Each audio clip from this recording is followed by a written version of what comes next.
بسم اللہ الرحمن الرحیم۔ حضرت عائشہ صدیقہ رضی اللہ تعالیٰ عنہ نبی کریم صلی اللہ علیہ وآلہ وسلم کی محبوب ترین زوجہ محترمہ اور حضرت ابوبکر صدیق رضی اللہ تعالیٰ عنہ کی صاحبزادی اور امہات المومنین میں بلند مقام کی حامل تھی۔ آپ رضی اللہ تعالیٰ عنہ کے والد کا نام حضرت ابوبکر صدیق اور والدہ کا نام ام رومان تھا۔ حضرت عائشہ صدیقہ رضی اللہ تعالیٰ عنہ کا سلسلہ نسب والد محترم کی طرف سے ذات اور والدہ کی طرف سے 11ویں یا 12ویں پشت میں جا کر نبی کریم صلی اللہ علیہ وآلہ وسلم سے مل جاتا ہے۔ حضرت عائشہ رضی اللہ تعالیٰ عنہا کا لقب صدیقہ نبی کریم صلی اللہ علیہ وآلہ وسلم نے بنت صدیق سے بھی مخاطب فرمایا، اکثر حمیرہ کے لقب سے بھی پکارتے تھے۔ آپ رضی اللہ تعالیٰ عنہا کا خطاب ام المومنین جبکہ آپ کی کنیت ام عبداللہ تھی۔ یہ کنیت خود محمد صلی اللہ علیہ وآلہ وسلم نے تجویز فرمائی۔ اس کی تفصیل یہ ہے کہ عرب میں کنیت شرف کا معیار اور علامت سمجھی جاتی تھی، اس وجہ سے ہر مرد عورت اپنی کنیت ضرور رکھتا تھا۔ چنانچہ ایک مرتبہ حضرت عائشہ صدیقہ رضی اللہ تعالیٰ عنہا نے بارگاہ رسالت صلی اللہ علیہ وآلہ وسلم میں عرض کی،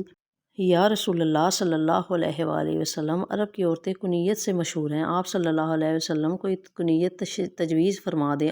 اس پر آپ نے فرمایا، اپنی بہن اسماء زوجہ محمد زبیر بن عوام کے نومولود بیٹے اور اپنے بھانجے عبداللہ بن زبیر رضی اللہ تعالیٰ عنہ کے نام کی نسبت سے اپنی کنیت ام عبداللہ رکھ لو۔ حضور اکرم صلی اللہ علیہ وآلہ وسلم نے سن 11 ہجری میں حضرت عائشہ صدیقہ رضی اللہ تعالیٰ عنہ سے نکاح کیا اور سن 1 ہجری میں ان کی رخصتی ہوئی۔ حضرت عائشہ صدیقہ رضی اللہ تعالیٰ عنہ نبی پاک صلی اللہ علیہ وآلہ وسلم کی محبوب ترین رفیق حیات تھیں۔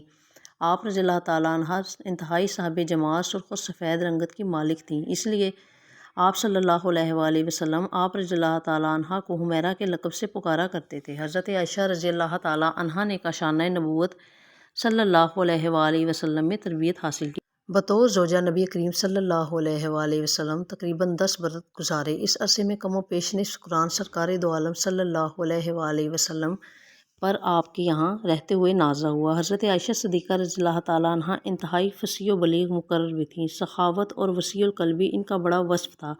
آپ رضی اللہ تعالیٰ عنہ کی زندگی مسلمان خواتین کے لیے بہترین نمونہ ہے۔ آپ رضی اللہ تعالیٰ عنہ اپنے گھر کی مکمل نگہداشت کرتی اور اللہ اور اس کے رسول صلی اللہ علیہ وآلہ وسلم کے احکامات کے مطابق اپنے گھر کو مثالی صورت دینے کی تگ و دو میں مصروف رہتی۔ ایک مرتبہ رسول اللہ صلی اللہ علیہ وآلہ وسلم سے صحابہ کرام رضی اللہ تعالیٰ عنہ نے پوچھا، آپ کے نزدیک سب سے زیادہ پسندیدہ کون ہے؟ نبی کریم صلی اللہ علیہ وآلہ وسلم نے فرمایا، عائشہ۔ عرض کی، مردوں میں؟ ارشاد فرمایا، ان کے والد۔ امام بخاری میں روایت کرتے ہیں کہ حضرت عائشہ رضی اللہ تعالیٰ عنہ فرماتی ہیں، ایک سفر کے موقع پر میں حضور اکرم صلی اللہ علیہ وآلہ وسلم کے ساتھ تھی اور میں نے ایک ہار پہن رکھا تھا جو میں اپنی بہن اسماء سے بطور رعایت لے کر گئی تھی اور راستے میں کہیں گم ہو گیا تو میں نے حضور اکرم صلی اللہ علیہ وآلہ وسلم کو بتایا۔ آپ نے بعض صحابہ کو اس کی تلاش کے لیے روانہ فرمایا۔ تلاش کرتے کرتے انہیں نماز کا وقت ہو گیا تو پانی نہ ملنے کی وجہ سے انہوں نے بغیر وضو کے ہی نماز پڑھ لی۔ جب آپ صلی اللہ علیہ وآلہ وسلم کی خدمت میں حاضر ہوئی تو بتایا کہ یا رسول اللہ صلی اللہ علیہ وآلہ وسلم، ہم نے تو بغیر وضو کے ہی نماز پڑھ لی ہے۔ اس کے بعد آیت تیمم نازل ہوئی۔ حضرت اسید بن حریث رضی اللہ تعالیٰ عنہ نے فرمایا، اللہ تعالیٰ حضرت عائشہ رضی اللہ تعالیٰ عنہ کو بہترین جزا عطا فرمائے۔ آپ پر جب بھی کوئی مشکل آتی تو اللہ تعالیٰ آپ رضی اللہ تعالیٰ عنہ کے لیے کوئی نہ کوئی سبب پیدا فرما دیا کرتے تھے، اس میں مسلمانوں کے لیے برکت بھی ہوتی تھی۔ ایک دوسری روایت میں ہے کہ حضرت ابوبکر صدیق رضی اللہ تعالیٰ عنہ بہت غصے ہو گئے، فرمایا، عائشہ، تم نے لوگوں کو یہاں روک رکھا ہے اور پانی نہیں ہے۔ اس پر آیت تیمم نازل ہوئی۔ حضرت ابن شہاب فرماتے ہیں کہ حضرت ابوبکر صدیق رضی اللہ تعالیٰ عنہ نے حضرت عائشہ رضی اللہ تعالیٰ عنہ سے فرمایا، واللہ مجھے تو علم ہی نہیں تھا کہ تم اتنی مبارک ہو۔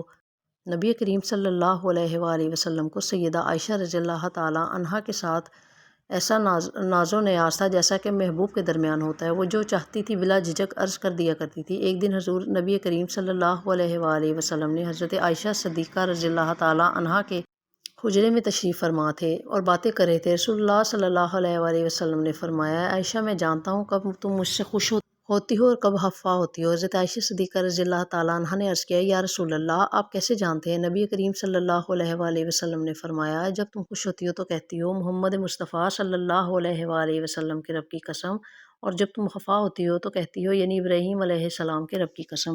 یہ سن کر حضرت عائشہ صدیقہ رضی اللہ تعالیٰ عنہ نے عرض کی، یا رسول اللہ، آپ نے بالکل درست فرمایا، اس دنیا سے پردہ فرمانے سے بیشتر رسول اکرم صلی اللہ علیہ وآلہ وسلم کئی روز علیل رہے۔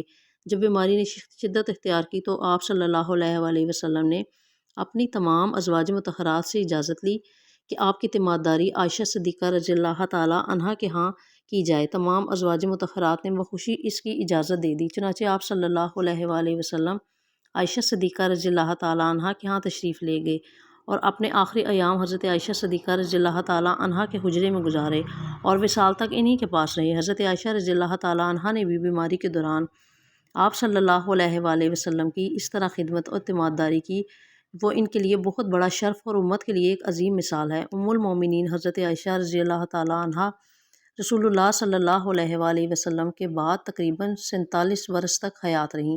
امیر معاویہ کی خلافت کا آخری حصہ ام المومنین حضرت عائشہ صدیقہ رضی اللہ تعالیٰ عنہا کی زندگی کا آخری زمانہ تھا۔ اس وقت ان کی عمر 67 برس تھی۔ آپ رضی اللہ تعالیٰ عنہا سن 58 ہجری میں رمضان کے مہینے میں بیمار ہوئیں۔ چند روز علیل رہی کو حال پوچھتا تو فرماتی اچھی ہوں۔ جب آپ کی وفات کا وقت قریب آیا تو لوگ عیادت کے لیے آتے اور مزاج پرسی کرتے تو فرماتی کاش میں پیدا ہی نہ ہوئی ہوتی، کاش میں ایک درخت ہوتی کہ اللہ کی پاکی میں رد اللسان رہتی اور پوری طرح سے اپنی ذمہ داری سے سبکدوش ہو جاتی، کاش میں مٹی کا ایک ڈھیلا ہوتی، کاش اللہ تعالیٰ مجھے پیدا ہی نہ فرماتا، کاش میں زمین کی بوٹیوں میں سے کوئی ایک بوٹی ہوتی اور قابل ذکر شے نہ ہوتی۔ آپ رضی اللہ تعالیٰ عنہ کے غلام ذکوان بیان کرتے ہیں کہ جب آپ رضی اللہ تعالیٰ عنہ علیل ہوئیں تو میں اجازت حاصل کر کے حضرت عائشہ صدیقہ رضی اللہ تعالیٰ عنہ کے پاس گیا۔ آپ کے بھتیجے عبداللہ بن عبد الرحمن آپ رضی اللہ تعالیٰ عنہ کی سرانے کھڑے تھے۔ میں نے کہا آپ کے پاس عبداللہ بن عباس رضی اللہ تعالیٰ عنہ آنے کی اجازت چاہتے ہیں۔ اس وقت آپ رضی اللہ تعالیٰ عنہ نزع کی حالت میں تھی۔ آپ کو تأمل ہوا کہ وہ آ کر تعریف نہ کرنے لگے، کہنے لگی ابن عباس کو نہ آنے دو، اس وقت مجھے ان کی اور ان کی تعریفوں کی کوئی ضرورت نہیں۔ ذکوان نے کہا ام المومنین ابن عباس آپ رضی اللہ تعالیٰ عنہ کے ایک نیک و صالح فرزند ہیں، آپ کو سلام کرنے اور الوداع کہنے کے لیے آئے ہیں۔ کسی نے عرض کی وہ رسول اللہ صلی اللہ علیہ وآلہ وسلم کے چچا زاد بھائی ہیں اور خود بھی بہت عزت دار ہیں، اس لیے آپ کو اجازت دے دینی چاہیے۔ اس پر آپ نے فرمایا اچھا تو اگر تم چاہو تو ان کو بلا لو۔ آخر کار میں نے انہیں بلا لیا۔ ابن عباس رضی اللہ تعالیٰ عنہ نے آتے ہی آپ رضی اللہ تعالیٰ عنہ کو سلام کیا اور بیٹھ گئے۔ پھر ابن عباس رضی اللہ تعالیٰ عنہ نے ام المومنین سے پوچھا کہ آپ رضی اللہ تعالیٰ عنہ کس حال میں ہیں؟ اس پر انہوں نے فرمایا کہ اگر میں اللہ کے نزدیک اچھی ہوں تو سب اچھا ہے۔ اس پر ابن عباس رضی اللہ تعالیٰ عنہ نے کہا انشاءاللہ آپ اچھی ہی رہیں گی، آپ رسول اللہ صلی اللہ علیہ وآلہ وسلم کی زوجہ مطہرہ ہیں۔ ابن عباس کہنے لگے آپ کو بشارت ہو، فرمایا کس چیز کی؟ ابن عباس نے کہا آپ کی محمد صلی اللہ علیہ وآلہ وسلم اور دیگر احباب سے ملاقات کے درمیان صرف جسم سے روح نکلنے کا فرق رہ گیا ہے، پھر آپ ان سب سے جا کر ملاقات کریں گی۔ آپ رسول اللہ صلی اللہ علیہ وآلہ وسلم کی انتہائی لاڈلی اور محبوب ترین بیوی ہیں اور رسول اللہ صلی اللہ علیہ وآلہ وسلم پاکیزہ چیز سے ہی محبت کیا کرتے تھے۔ آپ کے سوال نبی کریم صلی اللہ علیہ وآلہ وسلم کی کسی کنواری عورت سے نکاح نہیں فرمایا۔ شب اول کو آپ کا ہار کھو گیا، اسے ڈھونڈنے کے لیے رسول اللہ صلی اللہ علیہ وآلہ وسلم صبح تک ٹھہرے رہے اور اس وقت رسول اللہ صلی اللہ علیہ وآلہ وسلم اور لوگوں نے اس حالت میں صبح کی کہ ان کے پاس پانی نہ تھا تو اللہ تعالیٰ نے آیت تیمم نازل فرمائی اور مسلمانوں کو یہ سہولت آپ کی بدولت نصیب ہوئی۔ اللہ تعالیٰ نے 7 آسمانوں کے اوپر سے آپ کی براعت نازل فرمائی جسے روح الامین لے کر آئے۔ اب ایسی کوئی مسجد نہیں جس میں آپ کی براعت کی آیتوں کی صبح و شام تلاوت نہ کی جاتی ہو۔ ام المومنین عائشہ صدیقہ رضی اللہ تعالیٰ عنہ فرمانے لگی اے ابن عباس تعریفیں چھوڑو، اس ذات کی قسم جس کے ہاتھ میں میری جان ہے، میری تو یہ تمنا ہے کہ کاش میں بھولی بسری گمنام ہو جاتی۔ انتقال سے پہلے آپ رضی اللہ تعالیٰ عنہ حضرت عبداللہ بن زبیر رضی اللہ تعالیٰ عنہ کو وصیت کی کہ انہیں امہات المومنین اور رسول اللہ صلی اللہ علیہ وآلہ وسلم کے اہل بیت کے پہلو میں جنت البقیع میں دفن کیا جائے، کیونکہ وہ یہ پسند نہیں کرتی کہ مجھے دوسری ازواج مطہرات کے مقابلے میں کوئی برتر مقام دیا جائے اور مجھے رات ہی کو دفن کر دیا جائے، صبح کا انتظار نہ کیا جائے۔ 17 رمضان المبارک سن 58 ہجری میں نماز وتر کے بعد شب کے وقت ام المومنین حضرت عائشہ صدیقہ رضی اللہ تعالیٰ عنہ نے وفات پائی۔ اس وقت آپ کی عمر 67 برس تھی۔ آپ کی وفات کی خبر اچانک ہی تمام مدینہ منورہ میں پھیل گئی اور انصار اپنے گھروں سے نکل آئے۔ آپ کی تجہیز و تدفین شب میں ہی عمل میں آئی۔ جنازے میں اتنا ہجوم تھا کہ لوگوں کا بیان ہے کہ رات کے وقت اتنا مجمع کبھی نہیں دیکھا گیا۔ نماز جنازہ حضرت ابو ہریرہ رضی اللہ تعالیٰ عنہ نے مدینہ منورہ کے قائم مقام امیر تھے، انہوں نے پڑھائی۔ تدفین کے وقت آپ رضی اللہ تعالیٰ عنہ کی قبر اطہر کے چاروں اطراف ایک کپڑے سے پردہ کر دیا گیا تاکہ آپ کے احترام میں کوئی کمی واقع نہ ہو۔ آپ رضی اللہ تعالیٰ عنہ کو قبر اطہر میں آپ کے بھانجوں بھتیجوں یعنی حضرت عبداللہ بن زبیر رضی اللہ تعالیٰ عنہ، عروہ بن زبیر، قاسم بن محمد ابی بکر، عبداللہ بن محمد ابی بکر اور عبداللہ بن عبد الرحمن بن ابی بکر نے اتارا۔ آپ کی قبر میں جو 5 آدمی اترے، ان میں حضرت عبداللہ بن زبیر اور عروہ بن زبیر آپ کی بہن حضرت اسما کے بیٹے تھے، اور حضرت قاسم بن محمد اور عبداللہ بن محمد آپ کے بھائی محمد بن ابی بکر کے بیٹے تھے۔ آپ رضی اللہ تعالیٰ عنہ حسب وصیت جنت البقیع میں دفن کیا گیا۔ جب آپ کا وصال ہوا تو مدینہ منورہ میں قیامت برپا تھی کہ آج حرم نبوت کی ایک اور شمع بجھ گئی۔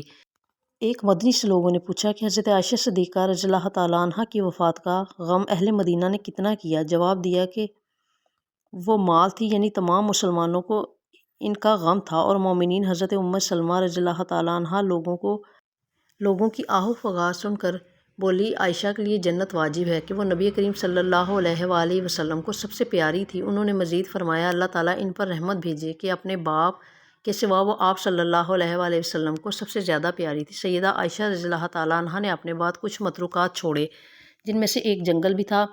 یہ ان کی بہن حضرت اسما رضی اللہ تعالیٰ عنہ کے حصے میں آیا۔ امیر معاویہ نے تبرکاً اس کو 1 لاکھ درہم میں خریدا۔